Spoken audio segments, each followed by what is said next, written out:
कर्मा पर ही सारा खेल है। पास्ट लाइफ के आप इस लाइफ में, अब जब मोदी जी थे, मोदी जी एक नॉर्मल फैमिली में, कहीं मेरे से ये क्वेश्चन हुआ था, मैं यहाँ पर भी आपको बताऊं, नॉर्मल फैमिली में हुए थे वो, लेकिन वो पीएम बने। उनका चार्ट भी प्रबल था।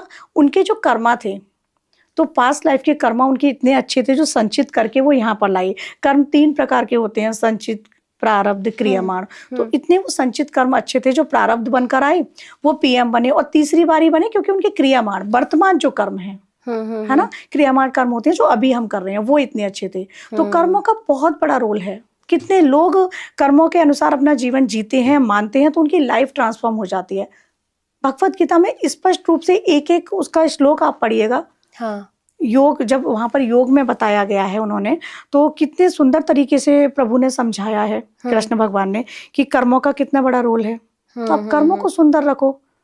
और मैं तो कहती हूँ भविष्य की चिंता होता नहीं है, आम इंसान करता ही है, लेकिन होए वही जो राम रच रखा। बिल्कुल। तो अच्छा, एक क्वेश्चन मेरा आपसे ये कि अभी आपने श्लोक का जिक्र किया, तो श्लोक के साथ साथ अगर मैं, जैसे हम हनुमान चालीसा पढ़ते हैं, अलग अलग चौपाई हम पढ़ते हैं, तो कुछ लोग ये कहते हैं कि आप ऐसे ब्रेक करके मत पढ़िए। अगर आप पढ़ते हैं, कोई भी दोहा आप लेते हैं, मंत्र लेते हैं, या इस तरह से चौपाई लेते हैं, तो आपको पूरी पढ़नी चाहिए।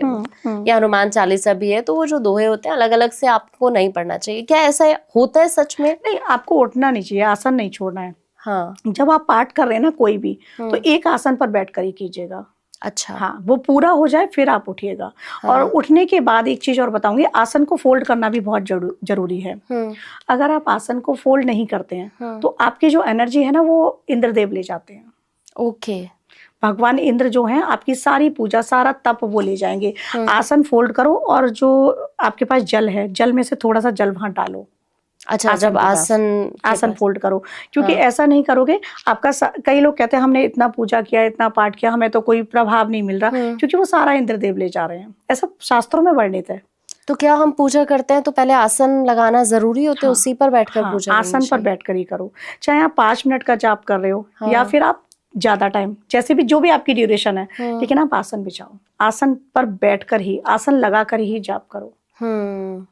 और मैं तो हर चीज, जैसे मैं बार बार बता रही हूँ, आप ध्यान में जाओ। हर इंसान ध्यान में 5 मिनट के लिए जाओ, 10 मिनट के लिए जाओ, ध्यान में करो जो भी आप कर रहे हो। क्योंकि वो फिर ना आपकी सांसों के माध्यम से, जैसे हमारे अंदर क्या है, सांसें हैं, ये प्राणवायु है, जो सोल है वो प्राणवायु के रूप में ही है ना, और निकलती है, शरीर नश्वर है। तो प्राणवायु, सूक्ष्म वायु के माध्यम से आप कुछ भी करो। सिर्फ राम राम करो, कुछ मत करो।